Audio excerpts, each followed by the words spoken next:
the Fibber McGee and Molly Show.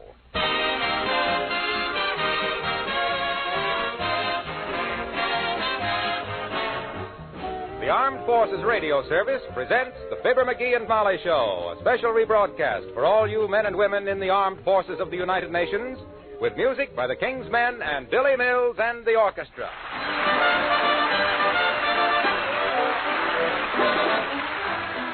Billy Mills and the orchestra play Come With Me, My Honey.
The McGees of 79 Wistful Vista have been sticking very close to home lately. In fact, they haven't been 3 blocks from the house in months. But all that has been changed today, for here at 14th and Oak Streets, 4 blocks from the house and on their way to the railroad station, we find Fibber McGee and Molly.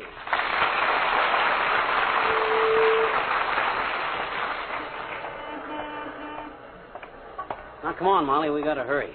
To me, the dumbest thing anybody can do is miss a train. To me, the dumbest thing anybody can do is get such a late start they might miss a train. Mm-hmm. And I can't walk any faster carrying this heavy suitcase. Well, cheer up. Another 3 blocks, and it'll be my turn to carry it again. Doggone it, where are all the taxicabs in this town anyway? They're afraid to face all the increased business, I suppose. Oh, yellow, huh? Now, by George. Hey, here comes one. Hey, taxi! Hey! He had 7 people jammed in it already, dearie. They'll have to get that first passenger out with a fork like a bottle of olives. Did you call the station to find out what time the squaw leaves for San Francisco? Yes, 20 after. 20 after what? Just 20 after. That's as close as they dare predict these days. I see. Incidentally, that's an odd name for a train. Why do they call it the squaw? It goes out after the chief. Well, I just wondered what... McGee, here comes a cab. Hey! Hey, taxi! Taxi! Whistle, Molly. Whistle! Did you see that? Wouldn't stop, and he had an empty cab. And he was going about 40. Maybe he was trying to make the garage before he ran out of gasoline. Could be. Or maybe you didn't whistle loud enough. I wish you wouldn't make me whistle like that, McGee. It isn't ladylike. Yeah, well, gee whiz, I tried to learn how once, but I got a pivot tooth, and it always turns around at me and blows me back 2 feet. Gosh, I hope we don't miss that train. Oh, we'll make it. Don't you remember when we went... Hey, here comes a taxi. Hey, taxi! Hey, taxi! Well, that driver was at least friendly. He waved to you. Yeah. Would have been even friendlier if he'd taken his hand away from his face while he did it.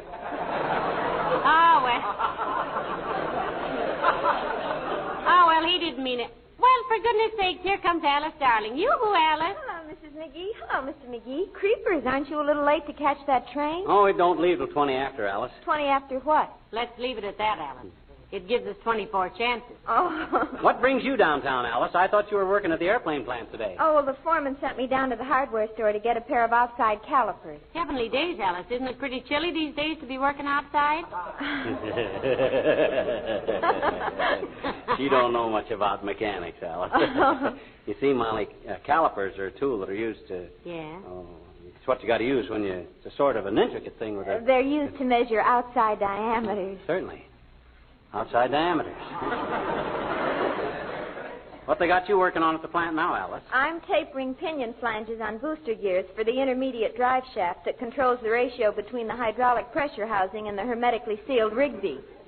Oh. Well, how interesting. And what is a Rigby? Oh, that's a military secret, Mrs. McGee.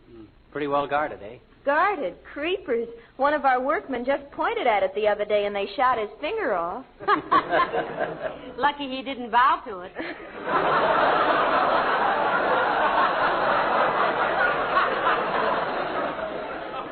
Well, I don't want to delay you. I know you want to get down to that train. Yeah, we better be trotting along. See you when we get back, Alice. Don't take any wooden shoe coupons, kid. I won't. I might get in Dutch. Hope you make your train.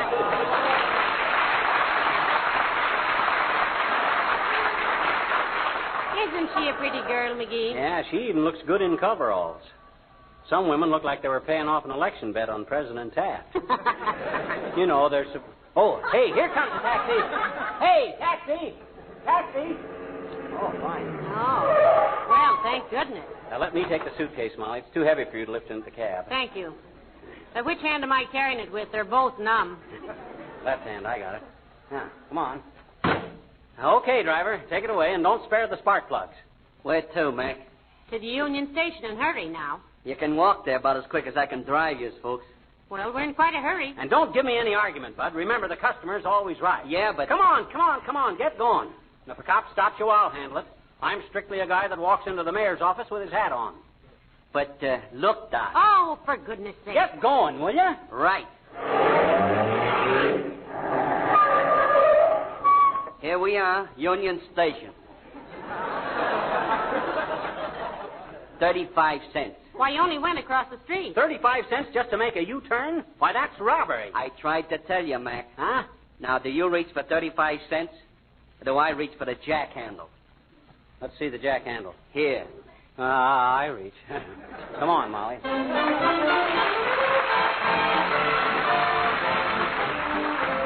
Billy Mills from the orchestra, and I Dream of You.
McGee, look at all the people. Is it always like this down here? Oh, sure. Stays just the same. For every person that goes away, somebody arrives. Oh, look at that sailor kissing that girl. He acts like he wouldn't see her again for years. And maybe he won't. Oh, yes, he will. He'll see her again tomorrow. How do you know? That's Mort Toops' boy, Charlie. Oh. Charlie always takes his girl to the station instead of the movies. Kissing isn't as conspicuous down here. You see, in a movie... Yes, sir. Yes, sir. Carry your suitcase, sir. Oh, yeah. Here you are, Bud. Yes, sir. What train, please? The Squaw. It leaves at 20 after, doesn't it? Right on the dot, ma'am. Though, just between us folks, it's a very flexible dot. What track does the Squaw leave on? I can't say, sir. It'll be announced over the loudspeaker, or you can ask at the information desk. I'll meet you folks at the train then. Okay. My gosh, Mom. Get a load of that mob around the information desk. They must be giving a pair of nylons away to the one who can ask the stupidest questions. Oh, well, I Your suppose... attention, please. Passengers may now board the Panhandle Express for Tulsa, Amarillo, San Antonio, two towns I can't pronounce, and Galveston.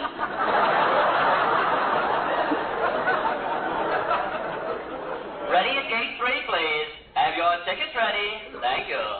Ah, good old Texas, where men are men even in high heels. Yes. I wonder when the Squaw leaves. Let's get to the information desk, Molly. But, darling, we'll never get there. There are 200 people ahead of us. Ah, bunch of peasants. No initiative. No brains. Sophisticated guys like me don't have to stand in line for anything. No, that's the spirit, dearie. Betcha. That's the spirit that gets you poking the nose. Yeah. Now, you watch this, kiddo. Follow me, and you'll see how it's done. All right, folks. Now, don't crowd. There's plenty of time for everybody. Oh, dear. Now, move back there a little, please. That's it. We're trying to give you the best service we can. But there's a war on, you know. Now, move back a little, please. Who is that guy? Just wait your turn. Is this the information desk, sis? No, this is Grant's tomb. Will you please get back in line and wait your turn? Now, don't get uppity with me, sis. I'm a friend of the general passenger agent. A passenger agent has nobody but friends these days, sir. Now, please get back in line. You might as well get your information while you're up here, McGee. Well, Natch. What track does the Squaw leave on, sis? The squaw is not made up yet, sir. She's having a little trouble with her lipstick. Now, will you please get back in line? Ah, pipe down back there. Now, look, sis, you've been very impudent with me, and I'm going to report you to the president of the road. Very well, sir. His name is George H. Abercrombie. And what's your name? Mrs. George H. Abercrombie. Who is next, please? Now, look, sis, Get that guy out of there! Here. Come on, McGee. This will only lead to bloodshed in the train shed. Come on. Fine state of how do you do, when a guy can't even get some information. That's what you get for pushing yourself ahead of everybody. I warned Your you. attention, please. If the gentleman who put the 15 cents in the cigarette machine will report to the station master's office, he will receive a refund and a short lecture on over-optimism.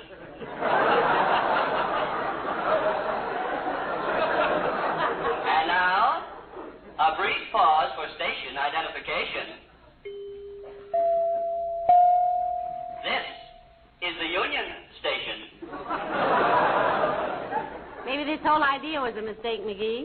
Why don't we just give up and go home? No, sir. By George, this thing may mean $10,000 to me, the biggest deal I ever got into. I'm going to be at that gate when the squaw's ready to pull out. Well, my goodness. Oh, Hey, I hope that red cap don't lose my suitcase. oh he won't, dearie. Those boys are all bonded. I know, but it's that bonded stuff that always disappears first. That suitcase had 6 Your months. attention, please. Will the lady who left the baby in the women's lounge please go and speak to it, for crying out loud? Thank you. My goodness, you certainly see and hear some strange things around a railroad station, don't you, McGee? Fascinating place. Well, I better get busy. I don't even know what track the squaw leaves on. I'll ask that Pullman porter over there talking to that woman. Don't you know who that woman is? Huh? That's Beulah. Oh, Beulah! Beulah! Well, for goodness sake, my people.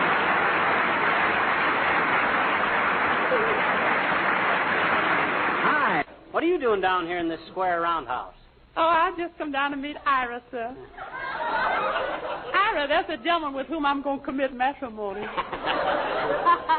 Oh, yes, I met him one night when he called for you, Beulah. He seems very nice, too. Oh, Ira's a fine man, ma'am, and so considerate. He said after we're married, I can have breakfast in bed every morning. Well, good for Ira. Yes, sir. Only see when I bring it up to be real quiet on account he don't like to get up till around 11. Have you set a date for the wedding yet, Beulah? Oh, several times, ma'am. But some always seems to happen. Mm-hmm. One time we picked out a justice of the peace, friend of Ira's. Only he didn't get re-election, so that fell through. Then we got us a minister, and he moved away, so that fell through.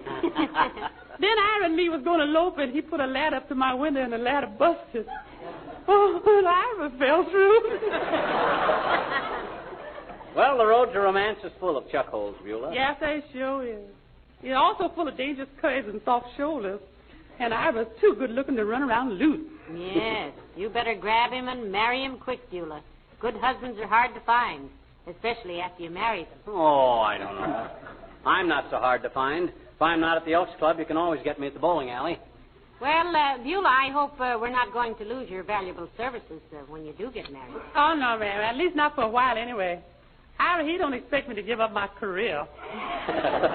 And good jobs with nice folks is hard to get. Yeah, you can say that again. Yes, a good job with nice folks is hard to get. No, Beulah. No, Mr. McGee was just agreeing with you. Oh, thank you, sir. Now, don't mention it. Hey, Beulah, you got any idea what time the squaw leaves and on what track? No, sir, but they generally announce it over to speak louder.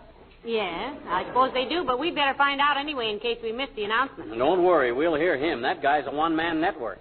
He's louder than a bag of peanuts at a sad movie. Oh, louder than a bag of peanuts.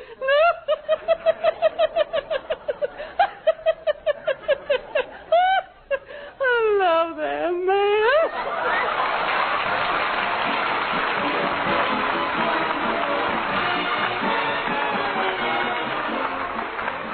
The King's Men and Poor Little Rhode Island.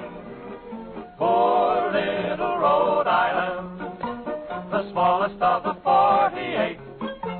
You've got no prairie moon for which coyotes croon, but I still think that you're great. You're such a teensy-weensy poor little Rhode Island. Let all the Texans yip-fi. You're still the best part of this land I dearly love, and I'll include Iowa. They've written songs about the South. They've written songs about the North. And I have heard them say there's nothing finer than to be in Carolina in the morning. But how about the night, poor little Rhode Island?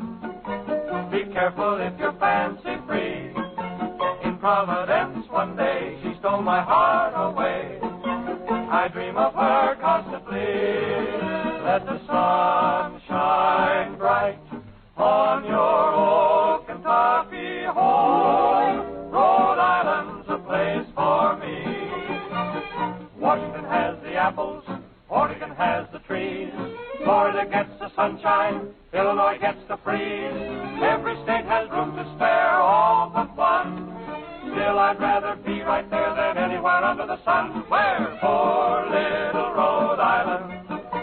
Be careful if you're fancy free. In Providence one day she stole my heart away. I dream of her constantly. Let the sun shine bright on your old Kentucky home. Rhode Island's a place for me.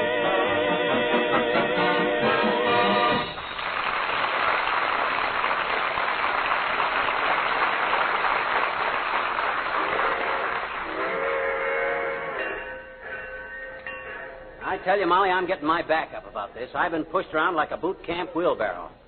I'm going to take this up with the big shots. Well, why not? It's always a good idea to deal with executives. You betcha. They may not know as much as the employees, but they conceal their ignorance better. Yeah. Well, by Your George. attention, please. If Mr. Omar J. Clunkelheit will call at ticket window number 3, an upper berth has been reserved for him on the Onion Growers Special. Happy upper birthday to you. Happy upper birthday to you. Happy upper birthday, you lucky Mr. Clunkelheit. Happy upper birthday to you. Thank you.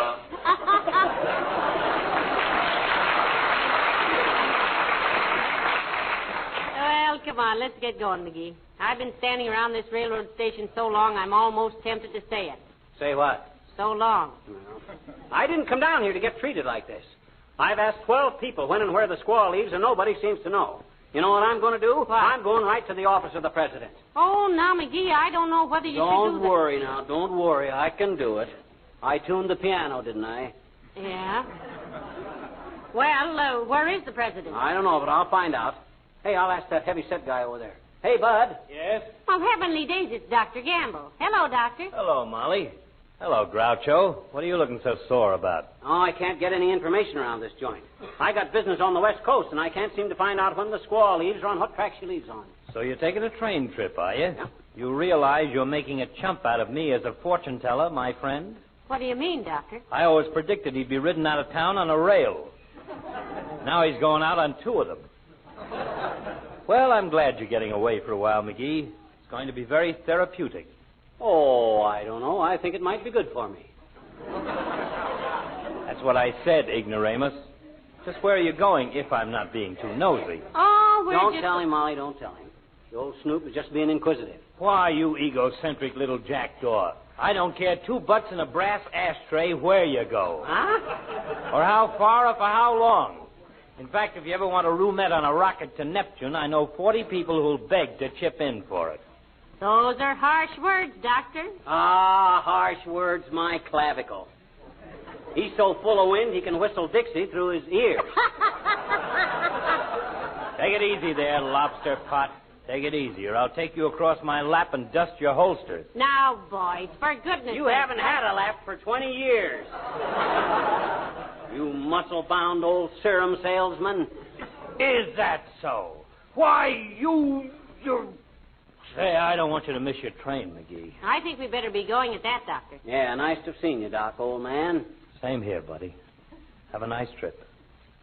I'll miss you. Well, thanks, Doc. See you soon. Take care of yourself, boy. I will, sport. Well, come on, man. Ah, isn't he a sweet old character? Yeah, great guy, Doc. Do you think you and he will ever really come to blows, dearie? Nah, we're both in such lousy condition we wouldn't dare. Well, come on, Molly. Here's the executive offices right here. Hey, maybe the president of the railroad doesn't have his offices here, McGee. I'll soon find out from Gravel Gertie over there. Hey, sis, I want to talk to the president of the railroad. Or the chairman of the board. Or somebody. I'm getting mighty tired. Excuse me, sir. I was just passing through and I heard you mention the president of the railroad. What could I do for you? Heavenly days, are you a railroad president? Yes, madam. Why not? Well, it can't be much of a railroad. You're not wearing a gates-ajar collar. Well, we only wear those in the advertisements, madam. Oh? Now, what could I do for you, sir? I am Mr. Abercrombie. Well, I'm glad to know you, Ab. This is my wife, Mrs. McGee. How do you do, I'm sure? Oh, how do you do? I'm her husband, Mr. McGee. Now, look, Ab, old man. I want to ask a simple question, and I want a simple answer. When and where does the squaw leave this station? Track 9 at 20 after. 20 after what, Mr. Abercrombie? Don't fence me in, Mrs. McGee. 20 after whatever hour it's made up. I can't give you any more information than that. Oh, you can't, eh?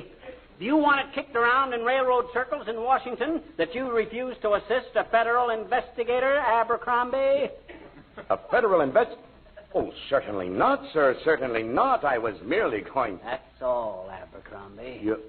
You either give me some cooperation around here, I'd like to ask you for your credentials, Mr. McGee. I have nothing more to say, Abercrombie.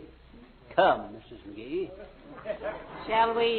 Shall we walk or run?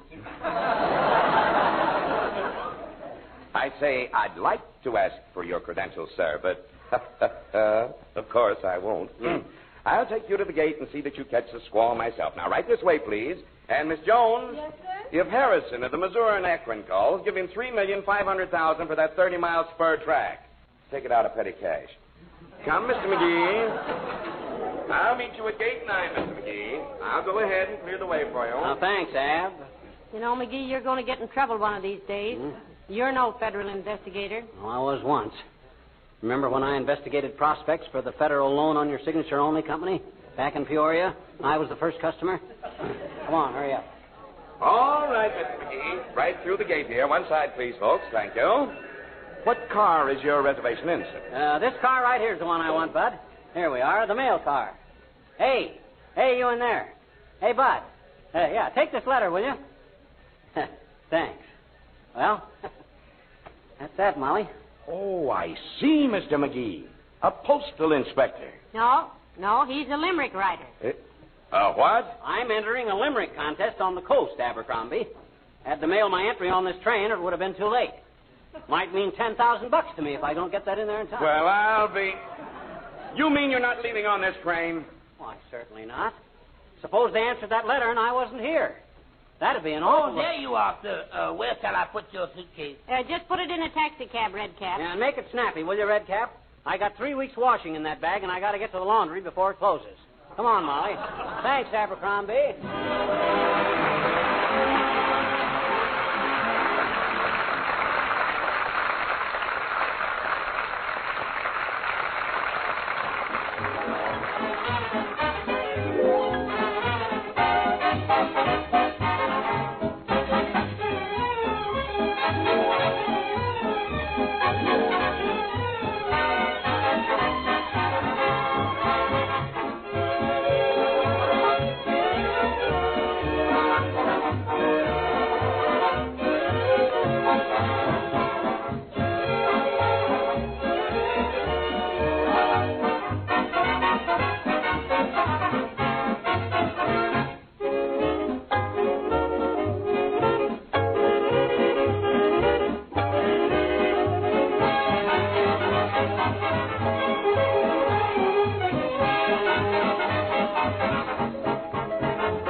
Show me that limerick you sent in. What was it? $10,000 first prize to the best limerick about gas rationing. Oh, and what did you send? I says, a civilian named John Henry Cass kept yapping for more and more gas, but shut up about fuel when they sent his renewal addressed simply to Mr. Jackass. Well, that's very good, dearie. Mm-hmm. I thought so. Good night. Good night, all.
This is the Armed Forces Radio Service.